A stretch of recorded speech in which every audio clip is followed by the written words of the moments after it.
All right, it is the WMAY morning news feed, and I'm Greg Bishop with Springfield's morning news here at 7:40 now. And to get an update on what's going on with the still young Illinois cannabis industry, we're now going to connect with Pam Althoff. She is the executive director of the Cannabis Business Association of Illinois, also known as Cannabis.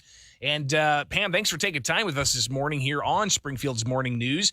Let's get into it. It's been now just over 2 years. How are we looking with the industry in Illinois? Do we have enough supply to meet demand? How's demand looking? And what's the future hold for the state's cannabis industry? Well, I think that actually we have more than what's being required right now. We have kind of an oversupply, and it's due in great part to the fact that the next tranche of dispensary licenses that were supposed to be awarded a year ago still are, in the legal system, and they have a temporary restraining order placed upon them. So there are no new dispensaries.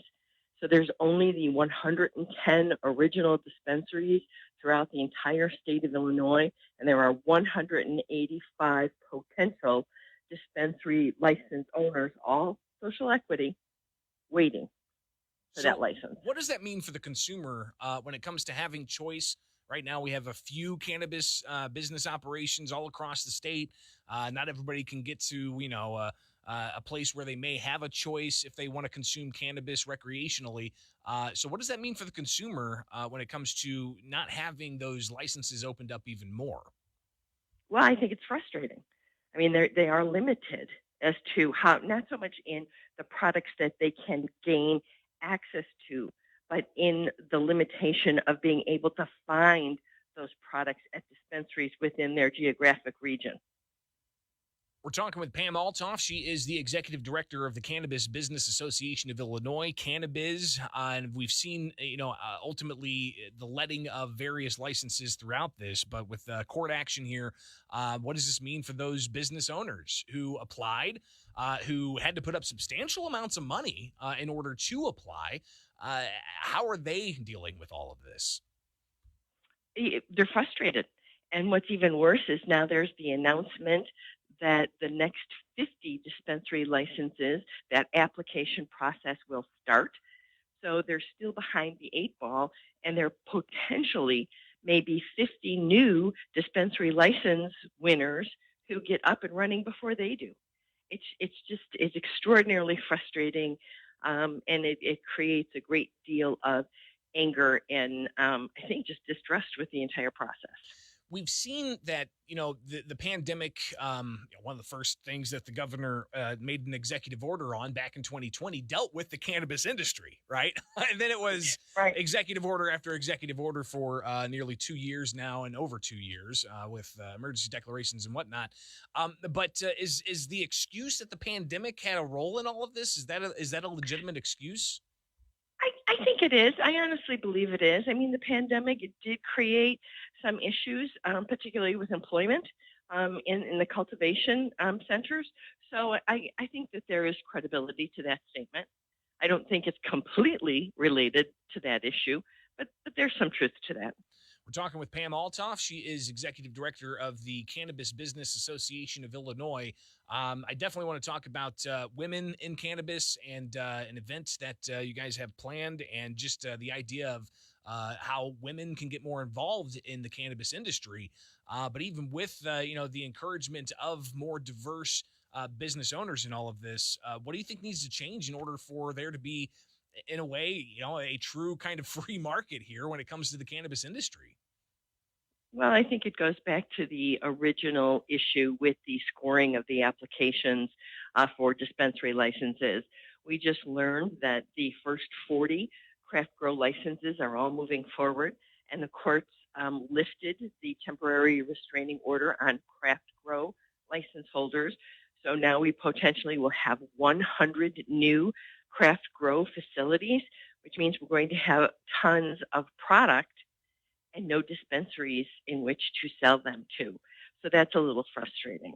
As far as our women event, it's Wednesday. I believe, isn't this terrible? I think it's at noon.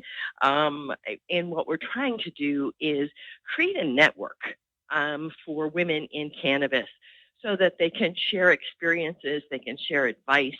And we actually in Illinois have more women in cannabis than the national average, which is a really good statement to be made. But this is more of kind of a mentoring, how do you advance? How do you get promoted?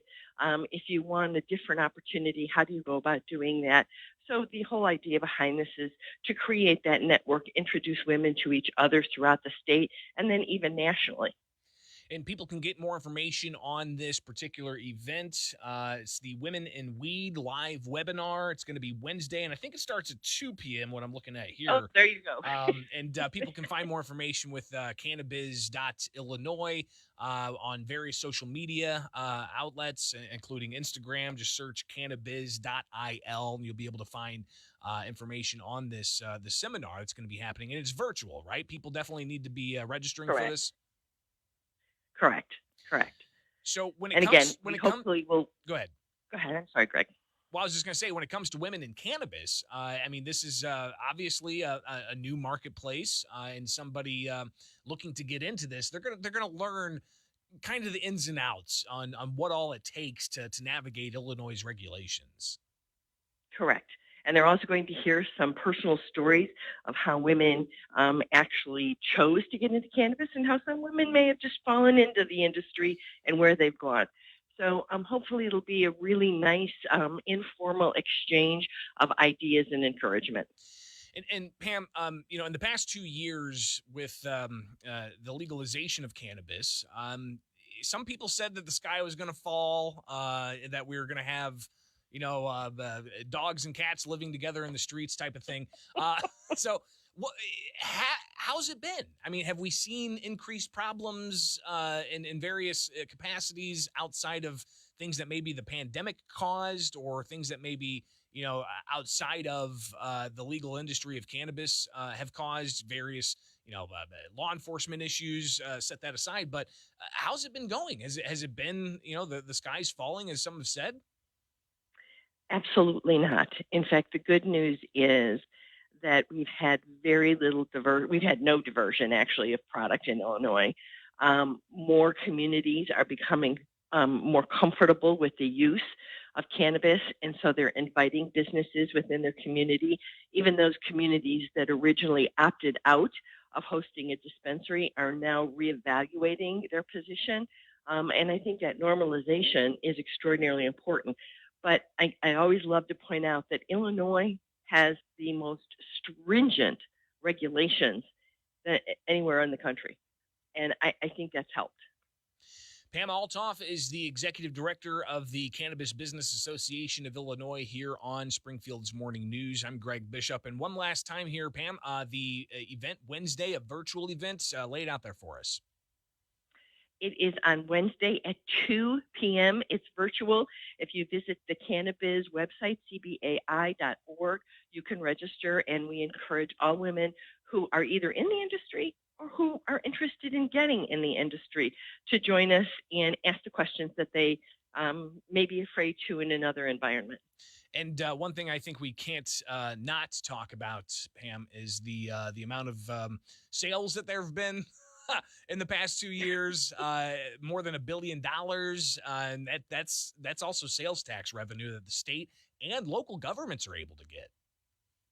Absolutely. And that's, again, part of the reason I believe that some of the local governments are reevaluating their original position. Not only is it people being responsible in their usage, there's also a great deal of revenue to be gained by inviting these dispensaries within their communities. Pam Althoff, greatly appreciate your time this morning. We'll definitely talk again in the near future, and be safe out there, all right? All right, you too. Thank you much. It is Springfield's Morning News.